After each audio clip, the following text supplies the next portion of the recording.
Hello, welcome back to the channel. It's me, Emmy the Cat Lady, and you join me here in the capital Wasteland. We are at the Anchorage War Memorial, so we've got these, big heroic soldiers that have been memorialised in a statue for the victory of the US Army over the Chinese Army in Anchorage, Alaska, which I suppose you might recognise if you played Operation Anchorage, and at the end the journalist wants to take a photo of the soldiers and all the rest of it, so that's great. So you might have actually visited this location if you've done the Wasteland Survival Guide at any point for Moira Brown. One of the tasks she gives you is to sneak in here to plant a little spying device so that she can spy on the Mirelurks that live inside without being detected, and of course you're supposed to do that without upsetting the Mirelurks, so hopefully you didn't disturb the Mirelurks while you were in the process. But what you might miss, especially if you are doing it that way and you're going to sneak in and plant the bug in the nest and sneak back out without upsetting any of the Mirelurks, that there's actually quite an interesting story laid out inside this place. So there's actually quite a deep facility that kind of connects down as far as the sewers, actually. So there's quite a lot in here, and there is Mirelurks around. You can hear them creaking and you can spot them wandering about in here. I'll put the bit boy light on so we can see. So there's a Mirelurk and some dead Wastelanders who are strewn about the place. And basically the story here is a cutthroat competition in the Mirelurk meat industry of the capital Wasteland. So a group of Wastelanders basically set up shop in here. The place is full of Mirelurks, so they decided they were going to set up shop in here and butcher the Mirelurks, collect their meat and sell it. So it's quite a good place to find them because we're right next to the Potomac. Mirelurks obviously like water. It's a hotspot for everyone's favourite giant mutated crabs. So a group of enterprising Wastelanders set up shop here and they corralled the Mirelurks to farm them, sell their meat and everything. Unfortunately, when we arrive, everybody's dead or gone, and the Mirelurks are just wandering the facility freely. So there's a kind of series of notes and things that leads us on a little bit of a trail through the facility to find a stash. So we're going to work through that. So this is Ted. Ted's dead. But he does have a note on his body as well as some bottle caps. So note for Ted. So we're going to have a wee read of that. Thank God this game has the notes tabs. So Ted. The Mirelurks busted out of the storage area and have been raising hell through the whole facility. Price says the bastards get smarter every day. He says I'm paranoid, but I think somebody might be sabotaging things around here. We've taken on so much extra help, I don't know who I can trust around here anymore. Things don't look too good. I don't think I'll be walking out of here, and I figure you should be the one to get our stash. I managed to get it hidden pretty well in case something like this happened. I don't want any of these damn fools tripping over it, so I threw a couple of curves in, but it's nothing you can't handle. Start with my terminal, just log in and follow the instructions, and if for some reason you've forgotten the password, you might want to sit down and have a think with a new Coca-Cola, if you catch my drift. If this damn meat weren't in such high demand, I'd have pulled out of this racket before the word go. I got too greedy, Ted. So this seems to be whoever it is that's in charge of the whole operation, and he seems to have some regrets, but he thinks somebody's maybe been sabotaging things, which is an interesting thing. So his terminal's right here. It's average lock, so obviously you can hack it if you have the skill. If not, he's left a little hint in the note for Ted to have a nice relaxing Nuka-Cola. So if we have a wee look behind the Nuka-Cola machine, there's the access code, so you can find the password, which means that we can just log straight into the terminal. So there's things about water management systems and backup generators, but what we want is this: unlock secure medical safe. Ted, remember I hid this stash for you to find. Don't trust anybody, especially anybody who works for me. Do this alone. I busted the storage door down near the service entrance. There's a floor safe in the clinic that contains the parts to fix the broken door. Also left your repair manual just in case you've gotten rusty, but you were always a wizard with a wrench, so I'm sure you'll be fine. Now get going. So that's our next clue, that there's a safe in the clinic, so that's where we need to go next, and the clinic is right in front of us. So we can go in there, and there's a floor safe underneath, so that's perfect. So let's see. So there's Dean's Electronics and the door component. So the Dean's Electronics obviously boosts our repair skill. Oh, there's a garden gnome here as well. Yeah, and there's lots of stuff, lots of crafting materials and other random odds and ends around this place, so it's definitely a place worth exploring for a few things. We've got some more dead people around, so it seems that everybody that worked here pretty much has been sadly wiped out by something, probably the Mirelurks.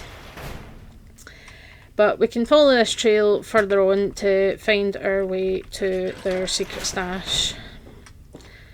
So the next thing we need to find is the storage door. This is the way out, I think. So we need to find our way to the storage, which is down near the service entrance. So I'll bring you back once I have located that specific door. So to find the utility closet that's locked, we have to come through the big service entrance door, and we come into this room that's got lots of like turbines and stuff, generators obviously. There's Mirelurks dotted about, and then there's another big door. Press this button to open, and we're into a kind of sewer-like section, which is the way where you would find the nest that you put the thing in for Moira Brown. So there is Mirelurk nests everywhere, and then we come along here and we've got a sort of four-way crossroads. That way leads outside, I believe. Then these are rooms, so you can see some of them with the Mirelurk nests and things. So this is where they were keeping the Mirelurks for their little Mirelurk meat business. And obviously the notes that we've seen mention that the guy who was kind of in charge of this was paranoid, somebody was sabotaging things, and he was really worried about that. So the component opens this door, so it's the last door on the right, and the northern path of the sewer is a utility door. So use your repair skill and insert the missing part, and that opens the door. So a couple of useful things in here. You've got a Nuka-Cola Quantum, 30 handy flamethrower recipes, some bottle caps, and we also have a note about the stash and the key, and some more bottle caps as well. So let's have a look at this note. So the stash is hidden downstairs in one of the freezers. Rocky set it up, you know his style. Don't forget the key, you'll need it to unlock the compartment. So we'll remember that. So we're going to head back to the actual proper facility part of the facility. And yeah. So from here, what we want to do is we want to go down these stairs. Obviously you would normally probably fight off all the Mirelurks, or you'd have to be extremely sneaky. But if we head down these stairs, we come to this area here. So, hello. So we've got Mirelurk Hunter, who's now in charge of the kitchen since the other cook seems to be deceased. There's Mirelurk meat everywhere. There's first aid boxes, plates and things. So they've got everything kind of set up here to live. You've got refrigerators full of Mirelurk cakes and Mirelurk meat. You know, whiskey and mute fruit and various things. So they've set themselves up with a nice little kitchen here, which is good. And then there's another fridge here, so more of the same. So they've been doing quite well in terms of collecting the Mirelurk meat and things like that. So if we head down these stairs, there's a door here. This is obviously the room where they've been doing the bulk of the butchery. So we've got the butcher's hooks, there's dead Mirelurks on tables. What you would expect for Mirelurk butchering place. And then we've got more fridges here, so I'm pretty sure this is the one. Nope, it's one of these ones. There we go. So you use the key to unlock the secret compartment in the back of the freezer. And that gets us 230 bottle caps, some Mirelurk cakes, Mirelurk meat, and the recipe for Mirelurk cakes. So that's the stash. That's what he wanted Ted to get, but Ted sadly didn't make it. So it's quite a nice reward for properly exploring this place and learning what happened. So clearly these guys thought they had a good thing going. They had the Mirelurks kind of corralled in the sewer section, and they were laying eggs and breeding, and everything was great. But clearly somebody wasn't happy with their kind of success, really. That's what it comes down to. We had somebody that wasn't happy. They felt like they were losing out on business, losing out on money to these people. So they decided to take it upon themselves to do something about it. So if we head up to the... Excuse me, sir. Get out of the way. Head up to the top, we can find one more interesting thing. Here we are. Right, so yep, up in the very top level of the facility bay here, there's still more Mirelurks about. You can see they're just wandering everywhere. We do find this guy who has a laser pistol, and he's marked as mercenary. All the other dead people we found either were, well, Ted was named, and all the other ones were just Wastelanders, but this guy's a mercenary. So if we have a look on his body, he has a note, also some Radaway, which is nice. So if we look at, we've got the recipe for Mirelurk cake. So 1 bucket Mirelurk meat, 12 eggs mixed up, 1 loaf bread stale and crumbled, 1 bottle of mayonnaise, 1 branch scrub plant dried and crushed, 2 fists of salt, oil for pan, and yeah, so it's like crab cakes but Mirelurk cakes. So mercenaries orders. By now your handler's given you the location of the job and your basic orders. Here are the details. Traders have been making a killing with Mirelurk meat, and we've been losing business because of it. One of our people got involved with a caravan supplier, and we finally know where it's been coming from. The meat's mostly coming from one group holed up along the river, smack in the middle of the ruins. There's a huge old facility under some war memorial where they've herded up a nest of Mirelurks and have been breeding and butchering them. They've been in business for months and are sure to be sitting on a pile of caps.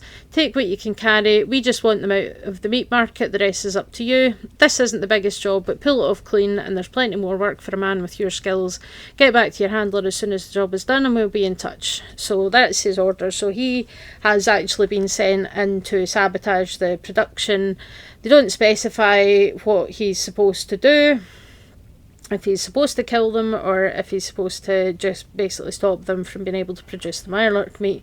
So it says, you know, if you pull it off clean, does that mean that they shouldn't kill the Mirelurk farmers, just sabotage their business, or does that mean they should leave no witnesses? It's not very clear. It seems like how he approached the job was kind of his choice. So we could have just decided to let the Mirelurks loose in the facility and let them sabotage things, or let them kill the people and just, let it happen and leave it to fate, essentially, or whether he was specifically the one that killed some of the people and then he ended up dying to the Mirelurks or something like that as well. It's not clear how anybody died in this place. There are dead bodies everywhere you look, but it's a safe bet that it's probably the Mirelurks that have done it, because they are numerous, they're everywhere. There's I think at least a dozen in this facility, dotted about in various places, and you generally always, no matter what your level is, will find at least one Mirelurk hunter, which are the tougher variants. So potentially quite a dangerous place when the Mirelurks aren't locked away safely like they were. That's obviously what they managed to do, was to lock them up in an area, and then they could go in and take the ones that were ready and do the butchery and things like that. The Fallout world is full of dangers from the mutated wildlife, but also competitive markets and greed. It's a world where there's no governing body, so people are taking kind of law enforcement and things, and taking matters of business competition and stuff into their own hands because there's nobody to stop them. But it's a smart idea to set up like this and have a facility where you can collect the food in a reliable way. I mean, it's one of the first things that really kind of establish humanity as